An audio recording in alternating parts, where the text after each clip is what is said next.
Hi all, welcome to Look Movie Recaps. Today I will be explaining a movie called My Son, from 2021. Watch out, and take care. The movie begins with Edmond Murray, driving through the dark, winding roads of the Scottish Highlands. He's received a distressing call informing him that his son, Ethan, has disappeared from a sleepaway camp. Upon arrival, he is met by his ex-wife Joan, who is visibly distraught, as divers comb the lake for any sign of their missing child.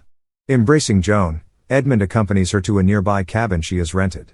Tensions flare as they begin to argue, each blaming the other for Ethan's disappearance. Their emotional exchange is interrupted by the arrival of Inspector Roy, who informs them of the ongoing search efforts. Both express their determination to participate in the search for their son. Volunteers join them as they trek through the dense forest, calling out Ethan's name in the hope of finding him. Amidst the search, Edmond is summoned by Inspector Roy for a police interview. During the interview, Roy probes into his past travels to the Middle East, and his involvement in various conflict zones. Edmond sidesteps the questions, vaguely mentioning his work inspecting oil fields, and the inherent dangers involved. He reluctantly hands over his mobile phone for inspection, citing company protocol, but his desperation to find Ethan overrides any reservations. As the investigation progresses, the police begin to suspect his secretive past may be connected to Ethan's abduction. Despite feeling guilty for not being more present in his son's life, Edmond knows that Ethan needs stability, which he believes he can provide. After the police interview, Roy delves further into his life, questioning when the last time he saw Ethan was. He somberly states it was during a Christmas Skype call over 6 long months ago, adding layer of heartache to his already agonizing search.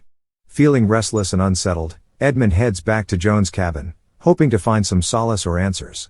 Upon arrival, he finds her fast asleep, presumably due to the sleeping pills given to her by her boyfriend, Frank.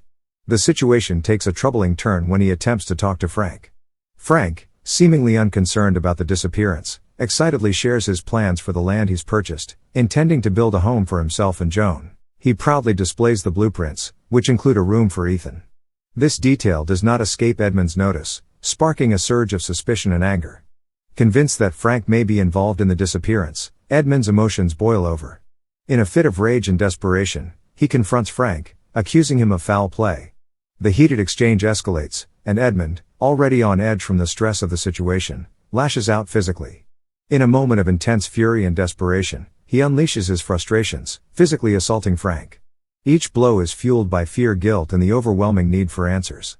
When Frank is finally knocked unconscious, Edmond's panic sets in, realizing the gravity of his actions.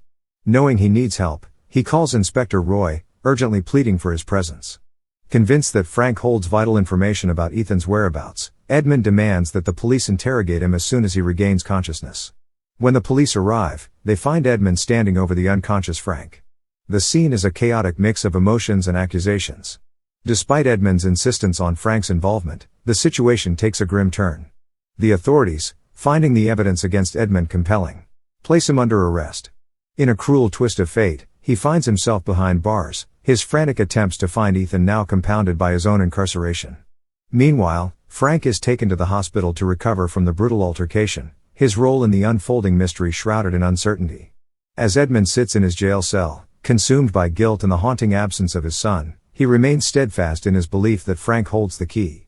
Desperate for answers and consumed by a relentless determination to find his missing child, Edmond waits anxiously for the moment when Frank will awaken, and hopefully, reveal the truth. The next morning, he receives a call from Roy, summoning him to the police office. Roy informs him that Frank has decided not to press charges, though he remains hospitalized with several broken bones from the altercation. In a surprising revelation, Roy shares with Edmond that Joan suffered a miscarriage just a month ago. The reason she sent Ethan to camp was to allow herself time to grieve, with Frank solely focused on protecting her during this tumultuous period. Despite being told he's free to go, Roy warns Edmond not to interfere further in the investigation. Feeling a mix of relief and frustration, Edmond decides to take matters into his own hands. He calls his company, leaving a message for the Special Operations Director, explaining his unexpected absence, due to a night spent in jail. He then heads to Joan's rented cabin, finding her still asleep.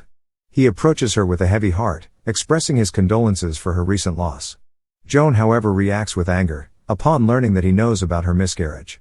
She confides in him, revealing that Ethan did not want her to have a baby. Ethan resented Frank for moving in, and held resentment toward Edmond for not being more present in his life. The revelation cuts deep for Edmond, especially considering his violent outburst towards Frank.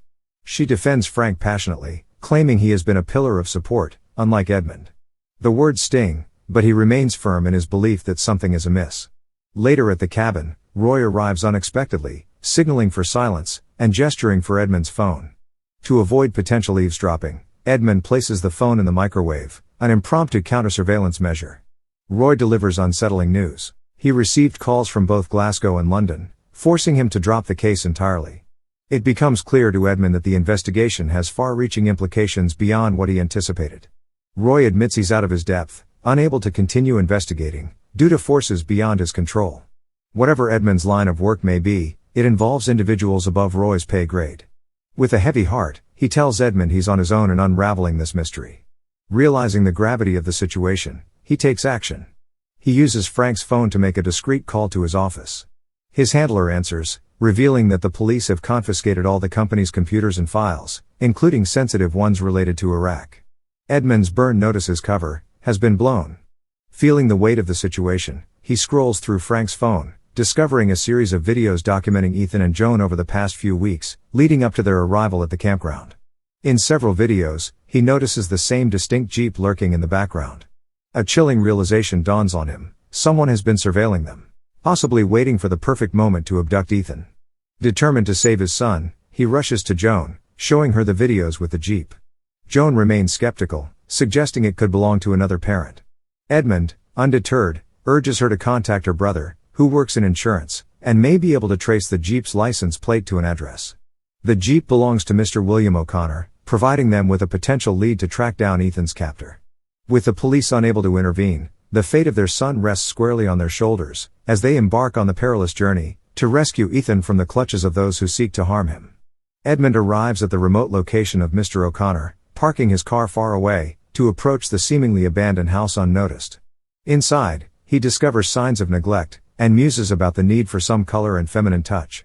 His stakeout pays off when the familiar Jeep arrives, and Edmond confronts O'Connor, resorting to violence to extract information about his missing son.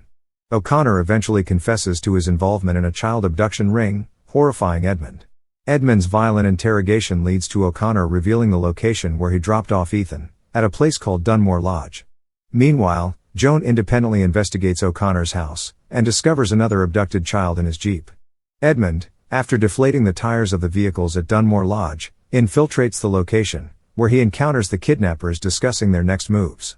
He incapacitates one of the kidnappers, and strategizes to rescue his son, who is kept unconscious with anesthesia gas.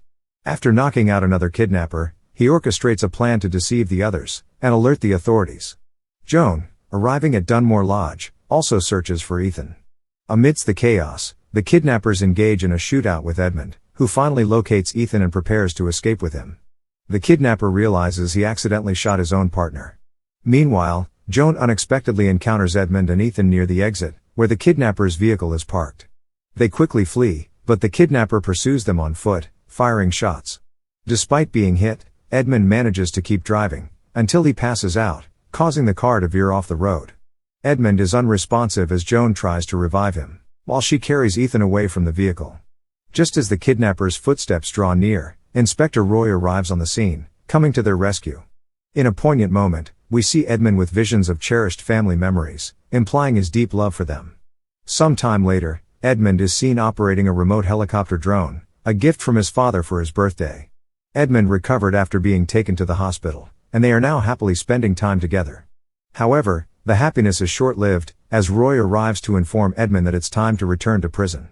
Despite being hailed as a hero for his daring rescue of his son, and involvement in dismantling a human trafficking network, he faces arrest for his actions, which might include past secretive operations.